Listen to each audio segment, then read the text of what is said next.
So from the presentations, we saw that childhood glaucoma is not uncommon in our part of the country. And when we looked at the profile of childhood glaucomas, that means if we see, let's say, 100 children with congenital or childhood glaucomas, we close to about 44% had secondary glaucoma and the rest 56% had primary glaucoma. So we do see almost equal number of secondary glaucomas as well. That includes developmental as well as the acquired glaucomas. Majority of the primary glaucomas that we see also who come to us when they are very young have a very severe disease at presentation. That is the reason why most often we do a external trabeculotomy with trabeculectomy, because the corneal haze does not allow you to do a goniotomy in these patients.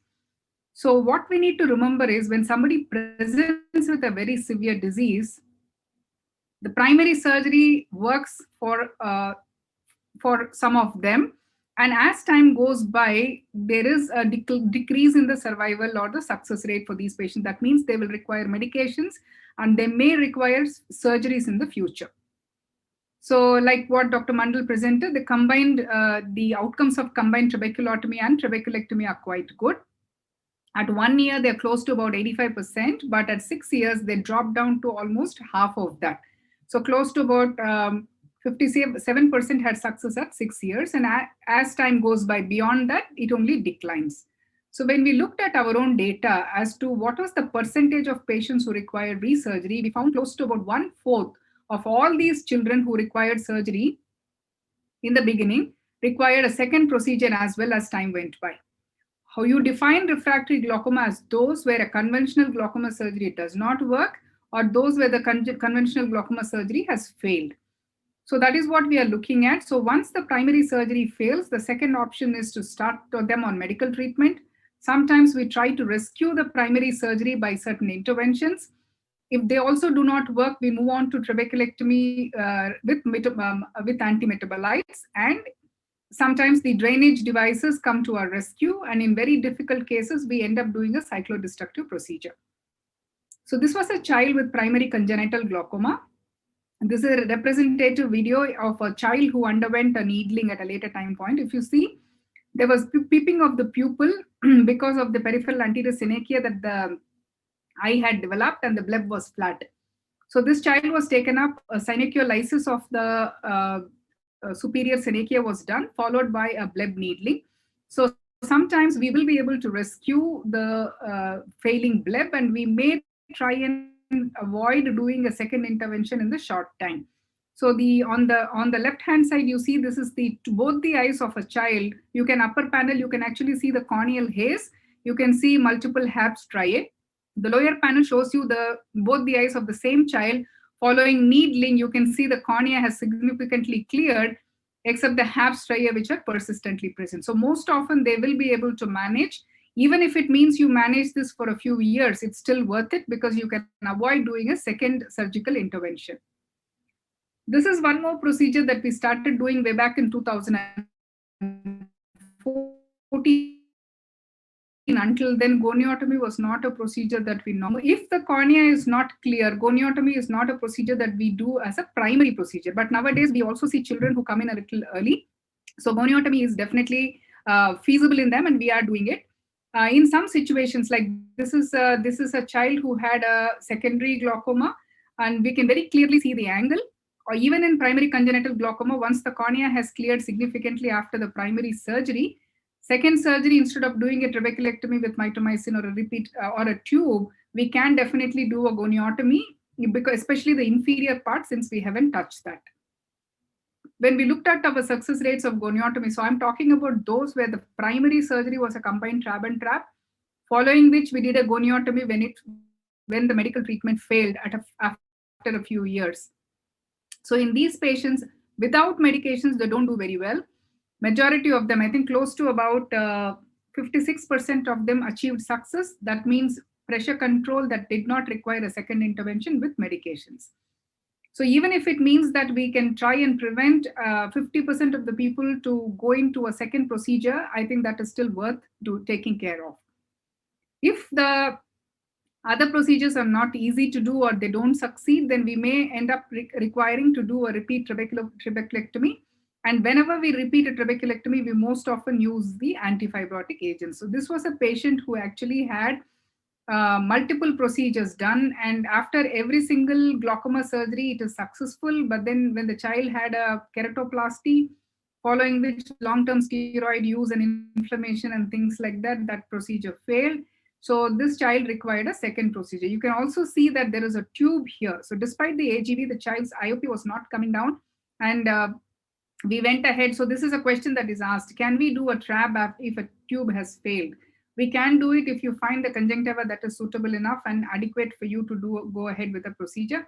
So this child underwent a repeat trabeculectomy in the nasal quadrant, and following that procedure, so basically the amount of mitomycin that you see, concentration and the duration is 0.04% for 2 minutes, depending again upon the scleral thickness. Suppose this is a very grossly thinned out sclera, then I reduce it to 1 minute.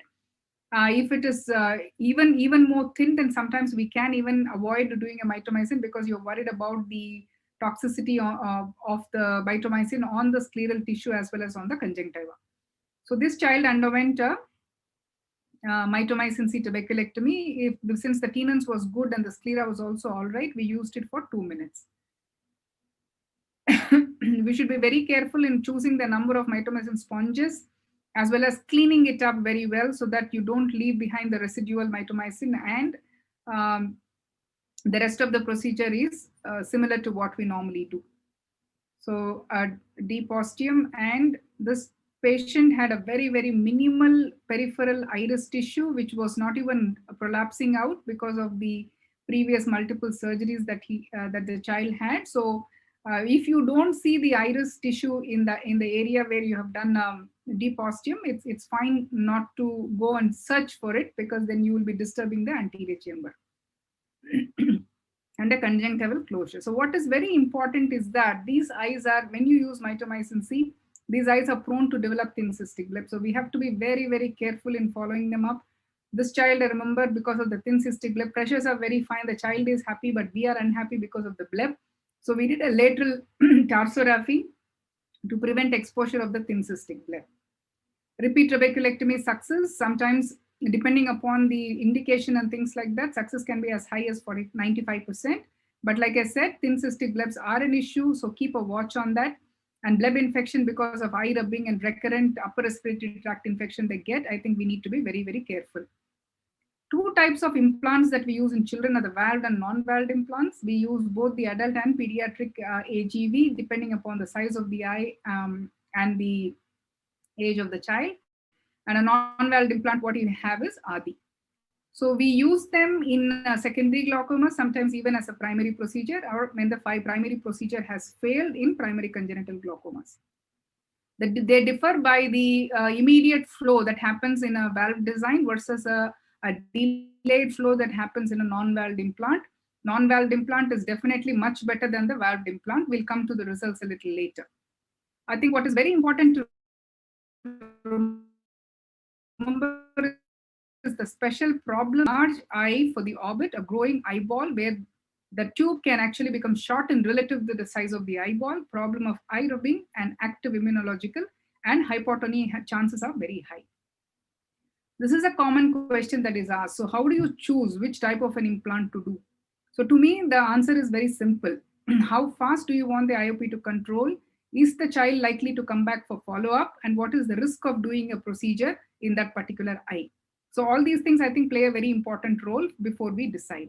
Also, the site of planning a surgery is very important. So while superotemporal is the best choice, we need to remember, depending upon how the eyeball is, we have to choose. So in this particular child, if you see this huge stapheloma, and you can see hardly any scleral tissue in the superior quadrant. So this child underwent an inferotemporal pars plana tube followed by a keratoplasty. So I think we need to choose it based on the condition of the eye, as well as where do you place the tube? Is it in the sulcus, or is it in the anterior chamber, or in the pars plana? Again, depending upon the condition of the anterior segment.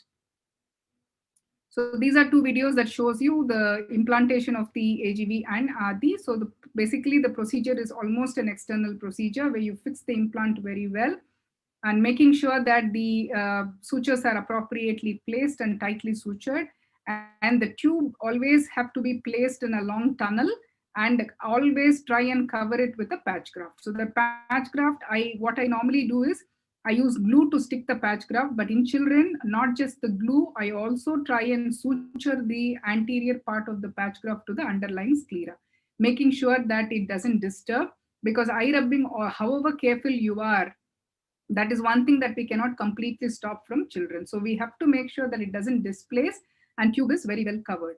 So these points have to be taken into account before we do the procedure in these patients. So this is the same video. This was a child who has one-eyed child who had a lensectomy done for a spirophakic dislocated lens. You can see this was, since a vitrectomized eye, I had to place the tube in the sulcus is almost in the pars plana. So and the entire length of the tube is covered well with the patch graft. Plus also you can see, despite the glue, I'm also placing the additional sutures, and a good conjunctival closure is very important. So this was another child where the cornea is very hazy. We use either a light pipe or an endoscope to place the tube. And once you bring down the pressure, then they should be able to do a keratoplasty as well. So ultimately, we have to work hand in hand with the specialist, cornea specialist or the retina specialist, to be able to help these complex eyes. They are not without problems. So tube obstruction is a very, very serious issue, especially if it is vitreous, then that requires a vitrectomy. If it is fibrin or blood clot, they generally try and disappear. There's no problem. And tube cornea touch, like I said, long tube, try and avoid placing it. In case we need to place a long tube, try to take a sinuous course in the subconjunctival area, so that even if we want to take care of a shorter tube at a later time point because of the growing eye of the child, we can still try and redirect the tube or lengthen the tube at a later time point, rather than leaving it very long in the anterior chamber. Like I said, tube retraction is a problem. So if that happens, then we can use a tube extender. But most often these days, what we do is we try and keep the tube parallel to the limbus. So even if it is a little longer, it's not going and troubling the central or the paracentral cornea.